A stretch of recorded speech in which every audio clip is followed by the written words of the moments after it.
I thought surviving the crash was the hardest part. The doctor said I'd never walk again, but I did. What I didn't see coming was my own family turning against me. The moment the insurance company wired the settlement, $480,000, my parents smiled differently. Suddenly every hug felt rehearsed, every "we love you" sounded like a transaction. And when I found my forged signature on an email I never wrote, I realized the wreck didn't break me. Greed did. And this time, I wasn't fighting for my life, I was fighting for my name. I used to think I had everything figured out. At 28, I'd built a quiet, stable life in Portland. I worked in marketing for a small outdoor gear company called North Peak, lived alone in a tiny apartment with too many plants, and saved every dollar I could. I wasn't rich, but I was proud. Independence had always been my favorite kind of luxury. Then came the crash. A delivery truck ran a red light at 5th and Maple. The impact folded my car like paper. I woke up 2 days later under white hospital lights with a fractured pelvis, a concussion, and a long scar tracing my right thigh. The doctors said it would take months before I could walk again. They weren't wrong. My parents, Robert and Susan, rushed in that first night. Mom cried so hard the nurses had to sit her down. Dad held my hand like he meant it. For a while, I believed them when they said, "We'll take care of you, sweetheart." They brought homemade soup, folded my laundry, even argued with the billing office on my behalf. It felt like love, messy, loud, familiar love. But healing changes people. By the time I left Greenview Rehab Center, I was walking with a cane and a new sense of distance. I wanted my life back, my job, my own decisions. They wanted control. Mom would ask about my passwords, Dad talked about helping manage the bills, and Michael, my older brother, kept reminding me how expensive my recovery had been. I brushed it off as worry. Families worry. Then one morning, my phone buzzed with an email from Allied Assurance, the insurance company handling the accident claim. The subject line read, "Final settlement approval, $480,000. I remember staring at that number, half in disbelief, half in relief. After months of pain, therapy, and legal paperwork, it finally felt like closure. I called my parents to share the news. Mom gasped, said, "Oh, honey, that's wonderful." Dad paused, just long enough for it to feel wrong, before replying, "We'll make sure it's handled properly." Something in his voice made my stomach twist. Maybe it was the word "we." Maybe it was how easily he said handled.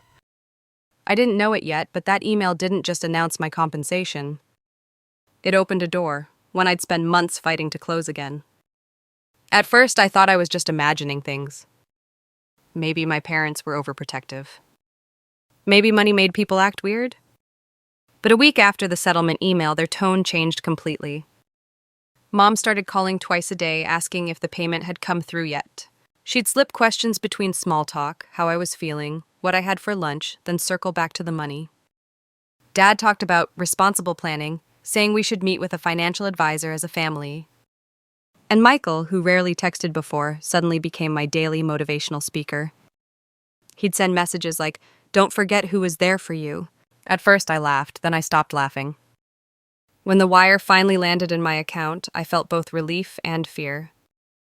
It was more money than I'd ever seen in my life, sitting there in black numbers on a white screen. I stared at it for almost an hour before closing the app. That night, Mom showed up unannounced with takeout and a thick folder. She said it contained household expenses from when I was recovering, groceries, gas, time off work. There was no mention of actual receipts, just handwritten estimates totaling nearly half the settlement. Dad sat beside her, silent but expectant. He didn't have to say it, the message was clear. They wanted half. I tried to stay calm. I thanked them for their help, said I'd cover the hospital bills directly and repay any verified expenses. Mom's face tightened. She said, "We're family, Lena. It shouldn't be you versus us." But the moment she said versus, I knew that's exactly what it was.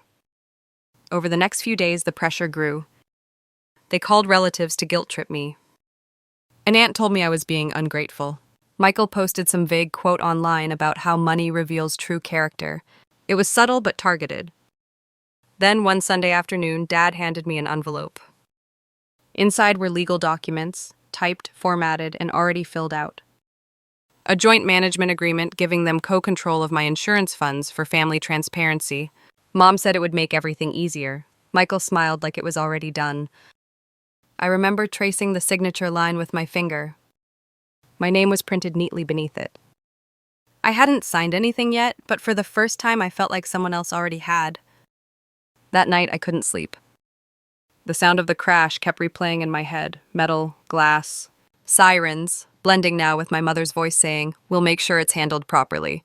It all finally made sense. The accident nearly broke my body. But what was coming next would test my soul. The next morning, I drove to my friend Maya's apartment with the envelope. Maya worked as a paralegal at a small firm downtown.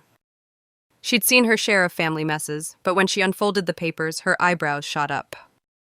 "This isn't a management agreement," she said flatly. "This is a full power of attorney. It gives them complete control of your settlement, bank accounts, everything." My hands went cold. I laughed, but it came out shaky. "They said it was just to make things easier." Maya looked at me with that mix of pity and anger that only true friends can manage. "Easier for who, Lena?" That question stuck in my head the whole drive home. When I walked in, Mom was in the kitchen, humming like nothing had happened. Dad sat at the table with his laptop open, a spreadsheet glowing on the screen. They looked comfortable. I set the papers down between them. "Do you want to explain this?" I asked. Mom's smile faltered for half a second, then recovered. "Oh, sweetheart, that's just formality. Your father's been managing finances forever. We just need your signature to handle the paperwork properly." "Properly?" I repeated. Dad didn't even look up. "You're still recovering. We're protecting you from making rash decisions." My throat tightened. "It's my name on that check, Dad." He finally looked up, his tone flat. "And it's our family that kept you alive." That sentence hit harder than any crash. It wasn't about help anymore, it was ownership. I stood there silent, trying to process how love could sound so conditional. Mom reached across the table, voice soft but sharp underneath. "We're not asking for all of it, just half. Think of it as fairness." Fairness, the word twisted in my gut. I told them I needed time to think and walked out before my voice cracked. On my way to the door, I heard Michael say, "She'll come around once the transfer's done." Transfer, I froze. "What transfer?" I asked. They exchanged a quick look, too quick. Dad waved it off. "Just routine processing, don't worry about it." But I did worry. That night, I checked my email. Buried under spam was a message from Allied Assurance, a confirmation notice for updated banking instructions. The problem was I hadn't updated anything. My stomach dropped. Attached to the email was a PDF of the authorization form. At the bottom, in clean digital ink, was my full name, Lena Harper. Only it wasn't my signature. I stared at that forged signature for a long time, trying to convince myself it was a mistake. Maybe the company attached the wrong file. Maybe it was an old document. But then I saw the timestamp just 2 days ago. The signature wasn't mine, but the email address on file was. Whoever did this had access to my inbox. My hands were shaking when I called the insurance representative, a woman named Karen Blake. She sounded polite at first, until I mentioned the unauthorized transfer. Her tone shifted. "But Ms. Harper, we already received confirmation from your account. The verification link was opened from your family home's IP address." My family home? It felt like the air had been punched out of me. I thanked her, hung up, and sat there in silence. After a few minutes, I opened my sent mail. Buried under folders and receipts was an email thread I'd never written, sent to Allied Assurance, complete with scanned documents and a digital signature. The attachments were the same joint management forms I'd refused to sign. Someone had done it anyway. I scrolled through the metadata like a detective in my own life. Every file had been renamed with my initials. Every date aligned perfectly with the night Mom brought dinner over. The night I'd left my laptop on the kitchen counter. My mother. The realization landed slow, cruel, undeniable. She must have copied my ID, my claim number, maybe even reset my password. And they didn't just want half, they wanted everything. I forwarded the files to myself, saved screenshots, and transferred the insurance funds into a separate high-yield account only I could access. Then I called Maya. She picked up on the second ring. "Maya," I said, my voice steady, even though my heart wasn't. "I think my parents committed insurance fraud." She was quiet for a moment. "Do you have proof?" "I have signatures, emails, and IP logs." Then you have leverage. Leverage, it was a strange word to hear about your own family. But it was the only thing keeping me from falling apart. That night, I sat in the dark replaying the last few months. Every kind gesture, every word just helping. They weren't helping me recover, they were helping themselves prepare. I opened a blank note on my phone and typed evidence list, Harper case. It felt wrong to write my last name like that, like a criminal file. But maybe that was the point. They'd already stolen my name once.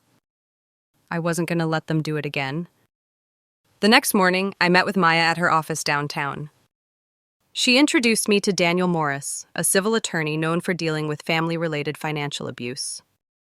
He listened quietly as I explained everything: the forged signature, the IP address, the joint management papers. When I finished, he leaned back, folding his hands. "Lena," he said, "this isn't just manipulation. It's identity fraud and attempted theft of settlement funds. You have a solid case." The word case sounded strange when it referred to my parents.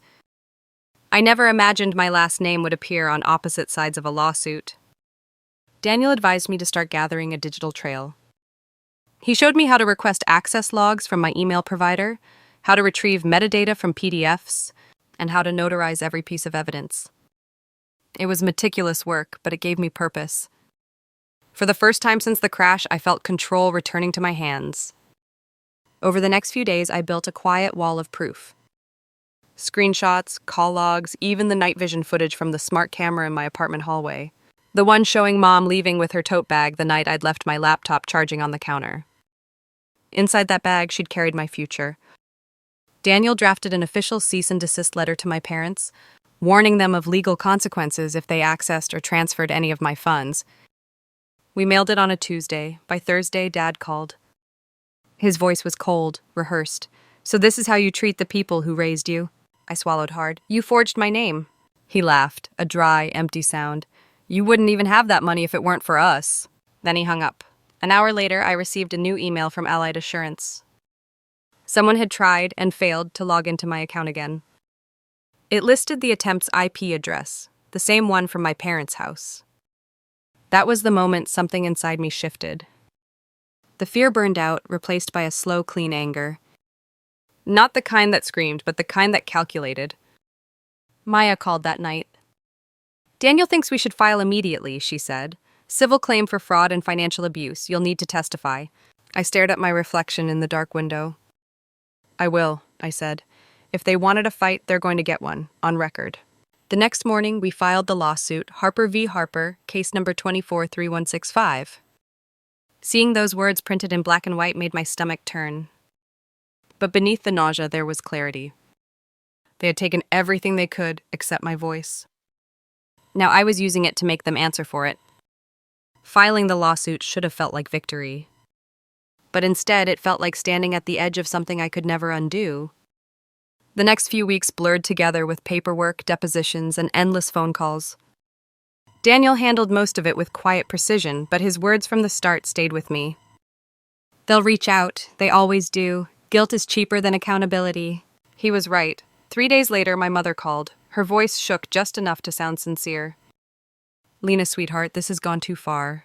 We can end this quietly. We'll take a third instead of half." She said it like she was doing me a favor, a third of my own life. I asked her one question. "Did you sign my name?" There was a pause, long enough to hear the truth inside it. "We were trying to protect you," she whispered. "Families share things." I hung up before my voice could break. The next morning, my father sent an email. "We're still your parents. Think before you destroy this family." No apology, no denial, just warning. I printed it for evidence. Maya helped me prepare for my testimony. She said the hardest part wouldn't be speaking the truth. It would be seeing them across the courtroom, pretending they were the victims. Every night, I practiced my statement in front of the mirror. The scar on my leg throbbed each time I stood too long, a reminder of everything I'd survived. I used that pain to stay steady. Daniel handed me a folder the night before the hearing. Inside were our exhibits, the forged email, the access logs, and the audio file where my mother's voice said, "She owes us this money." That half-inch stack of paper carried years of trust and betrayal pressed between its pages. Later that evening, I drove past my parents' house. The lights were on. Through the window, I saw them sitting at the dinner table, 2 glasses of wine, the same routine as always.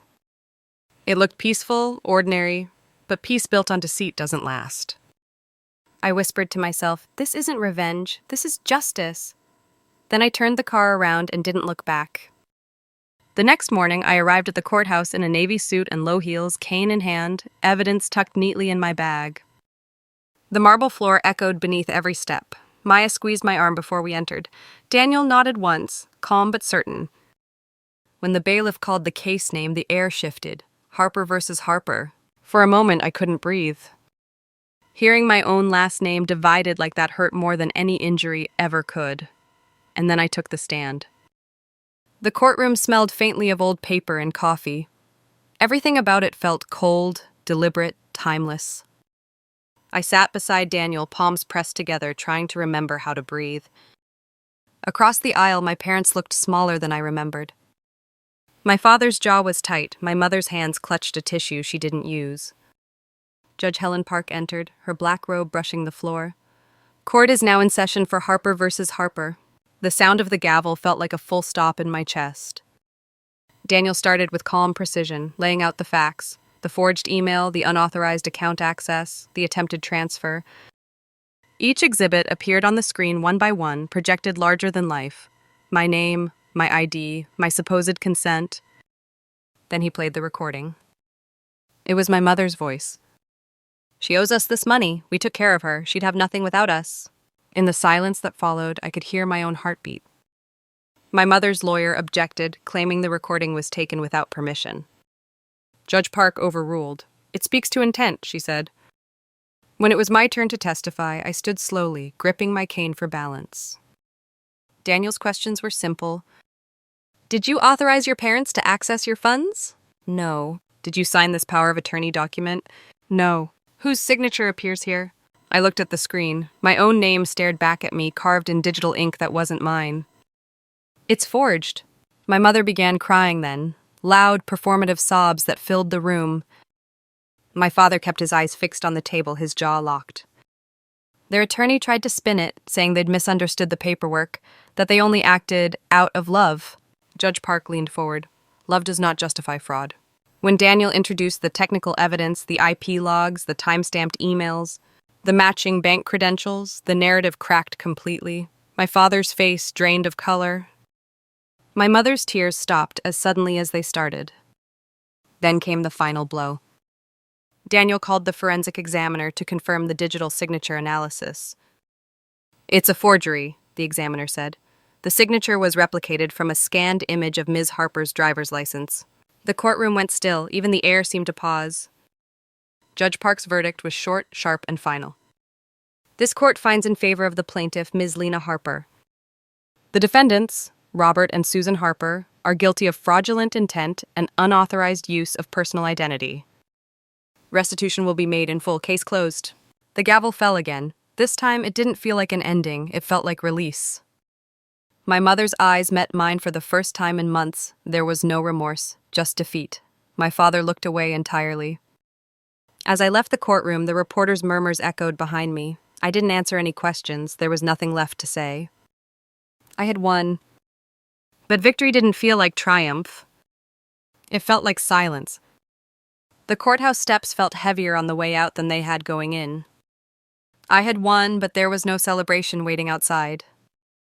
Just the same city traffic, the same gray sky, and the quiet hum of people moving on with their lives. Daniel shook my hand and said, "You did the right thing." Maybe I did, but doing the right thing doesn't always feel right. Over the next few weeks, I stayed busy rebuilding my life. I closed the old joint accounts, changed every password, and moved into a new apartment across the river. Small, sunlit, with a view of the bridge where the city lights shimmered like forgiveness. I filled the space with things that were only mine. A bookshelf, a cheap coffee table, a fern that refused to die. I started therapy, not because I was broken, but because I didn't trust silence anymore. My therapist said betrayal is a form of grief, and grief doesn't follow a schedule. She was right. Some mornings I woke up angry. Some nights I missed my parents more than I wanted to admit. Healing wasn't a straight line. It was a loop, circling through pain and peace over and over until they learned how to live together. When the settlement money finally cleared, I donated 10%, $48,000, to the National Accident Relief Fund. It felt like balance, something good rising out of something ruined. Maya and I went to dinner the night after. She raised her glass. "To surviving your family," she said. I smiled. "To surviving myself." At the restaurant window, I caught my reflection, stronger, calmer, still carrying the scar that used to make me flinch. Now it reminded me that I could heal without erasing what happened. A week later, I received a letter in the mail with no return address. My mother's handwriting covered the envelope. Inside, just one sentence. "I hope one day you understand we were only trying to keep you safe." I didn't cry. I folded the letter, slid it into a box with my legal documents, and locked it away. Some things don't need to be answered. That evening, I took my first walk without the cane. Every step hurt a little, but each one felt earned. The city lights stretched ahead like a new language, one I was finally learning to speak. At the crosswalk near 5th and Maple, the same intersection that almost ended me, the light turned green. For the first time in a long time, I didn't hesitate. A year later, the scar on my leg had faded to a pale line, almost invisible unless you looked closely. But some wounds don't show on skin. They live quieter, deeper, under the kind of silence you learn to live with. I moved forward one ordinary day at a time. My job at North Peak felt new again. Deadlines, emails, office coffee, it was mundane and beautiful in its own way. I had forgotten how comforting normal could be. Sometimes, when I passed a mirror, I barely recognized the woman staring back. Not because she looked different, but because she looked free. I still hadn't spoken to my parents. The last I heard, they sold the family house to cover restitution. I didn't wish them harm, I didn't wish them anything. Some things lose meaning when you stop feeding them. On Sunday mornings, I started volunteering at a rehab center, the same one where I'd learned to walk again. I taught patients how to navigate stairs, how to breathe through pain, how to believe in their own timeline. It wasn't much, but it felt like the right kind of revenge, rebuilding what life tried to take away. One afternoon, while helping a teenager practice with his crutches, I caught a glimpse of myself in the window's reflection.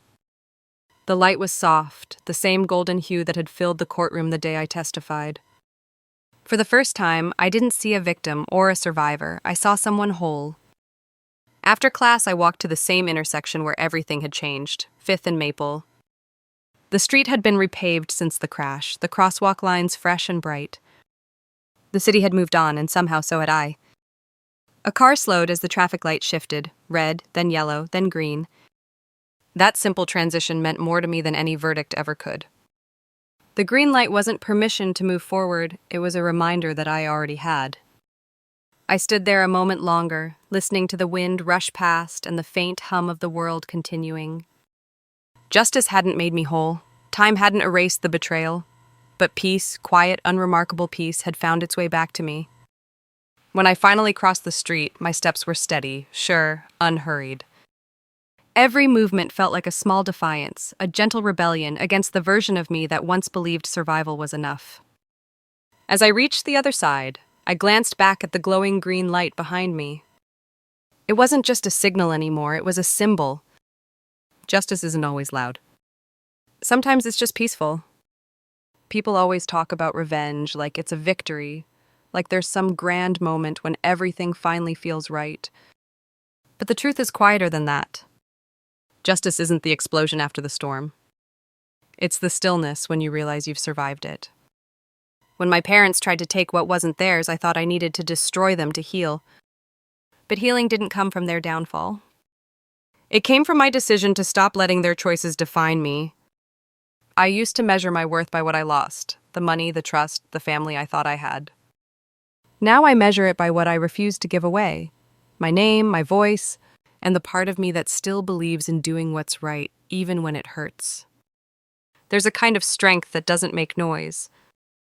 It's the strength of walking away, of rebuilding, of finding peace in your own skin again. And maybe that's the real revenge, living free, honest, and unafraid, even after everything they tried to take. If you've ever been betrayed by someone you thought would protect you, I want you to remember this: you are not defined by what they did. You are defined by what you do next. The moment you choose peace over bitterness, you've already won. This was another true family revenge story on Heartless Revenge. If stories like this speak to you about pain, justice, and finding light after betrayal, stay with us. Subscribe, share, or simply keep listening. Because every story we tell here isn't just about revenge. It's about reclaiming the power that betrayal tried to take away. And if you're still waiting for your own green light, it's coming. You just have to be brave enough to cross.